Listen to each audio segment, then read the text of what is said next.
আমডাঙ্গায় বড়সড় বাইক পাচার চক্রের হদিশ পেয়েছে পুলিশ। সম্প্রতি চুরি যাওয়া 10টি বাইক ও 2টি বাইকের পার্টস উদ্ধার করেছে আমডাঙ্গা থানার পুলিশ। এই ঘটনায় 3 জনকে গ্রেপ্তার করা হয়েছে। পুলিশ সূত্রে জানা গেছে, গত 25শে জুলাই আমডাঙ্গার কামদেবপুর থেকে একটি বাইক চুরি হয়। এরপর 22শে আগস্ট আমডাঙ্গার জিরাট সাবস্টেশন থেকে আরেকটি বাইক চুরি হয়। পুলিশ তদন্তে নেমে আমডাঙ্গার পদ্মনাভপুর এলাকা থেকে শাহরুখ আব্দুল্লাহ ও সাদিকুল ইসলাম নামে 2 চোরকে গ্রেপ্তার করে। তাদের জিজ্ঞাসাবাদে জানা যায়, তারা চুরি করা বাইকগুলো সাদিকুল মণ্ডল নামে এক ব্যক্তির কাছে বিক্রি করত। সাদিকুল মণ্ডল গ্রামের একটি জলা জমিতে বাইকগুলো লুকিয়ে রেখেছিল। পুলিশ সেই জায়গা থেকে মোট 10টি বাইক ও 2টি বাইকের পার্টস উদ্ধার করে। পুলিশের দাবি, এই চক্র রাজ্যের বিভিন্ন থানা এলাকা থেকে বাইক চুরি করে কম দামে বিক্রি করত এবং অসাধু কাজে ব্যবহার করত। পুলিশ পুরো বিষয়টি খতিয়ে দেখছে। দেখা যাচ্ছে, আমডাঙ্গার এই বাইক চুরি চক্র আরও বড় কোনো অপরাধমূলক কার্যকলাপের সঙ্গে যুক্ত থাকতে পারে। তদন্ত চলছে, আরও চমকপ্রদ তথ্য উঠে আসার সম্ভাবনা রয়েছে। Bureau report, news prime Times.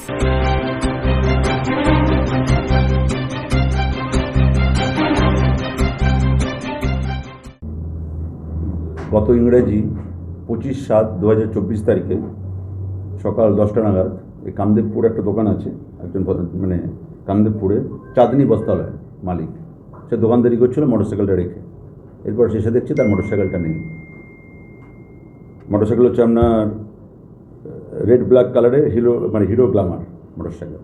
এরপর তিনি সেইভাবে অভিযোগ করেন, আমডাঙ্গা থানায় এসে লিখিত অভিযোগ করলে পুলিশ তারপর তদন্তে নামে এবং পরবর্তীকালে আরেকটি বাইক চুরি হয় জিরাট থেকে। জিরাটের ওখানে ব্যাংক আছে একটা, আপনার ব্যাংক অফ ইন্ডিয়ার এটিএম কাউন্টার আছে। ওখানে এক ভদ্রলোক রাজু ঘোষ বলে, যার বাড়ি হচ্ছে পাপধারা, অশোকনগর থানা অন্তর্গত, কিন্তু মোটরসাইকেলটা রেখে কাজে গিয়েছিলেন। রাত 10টার সময় এসে দেখছেন, সকাল 6টায় রেখেছিলেন, রাত 10টায় এসে দেখছেন বাইকটা নেই। চাবি ওদের কাছেই আছে, কিন্তু বাইক কেউ বা কারা চুরি করে।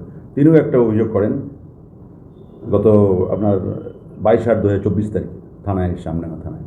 এরপর পুলিশ তদন্তে নামে।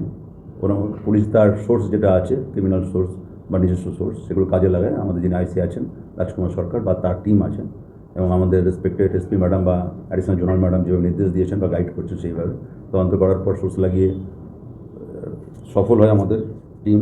গত 30/8/2024 তারিখে অ্যারেস্ট করে 2 জন আসামিকে। অ্যারেস্ট করলে তাদের জিজ্ঞাসাবাদ করে দুটোই যে চুরি হয়েছিল দুটোরই উদ্ধার করে সক্ষম হয়, 2টো মোটরসাইকেল উদ্ধার করতে।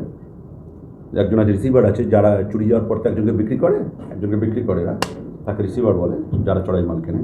তার বাড়ির সামনে একটা পুকুর আছে, জলা জায়গা আছে। সেই আসামির বাড়ির ওখান থেকে পদ্মলাভপুরে বাড়ি, ওর বাড়ির ওই জলা জায়গায় ডোবানো অবস্থায় 2টো বাইকে উদ্ধার করে সক্ষম। এখন অবধি হয়েছে, এগুলো হচ্ছে আমাদের কেস কানেকশানে, সাথে আছে আরও 8টা, মানে টোটাল 10টা বাইক উদ্ধার হয়েছে এবং 2খানা চ্যাসিসও পুকুর থেকে উদ্ধার হয়েছে। সেগুলো কাটিং করে রেখে দিয়েছে চ্যাসিস। এগুলো এখন ভেরিফাই চলছে আমাদের। বিভিন্ন থানাতে আমরা মেসেজ দিচ্ছি, আশেপাশে জেলা বা অন্যান্য থানায় কার কি ওয়ারেন্ট আছে, বা আমরা এগুলো এখন এমবিআইকে চিঠি করবো, জানবো, সেভাবে তদন্ত চালাবো।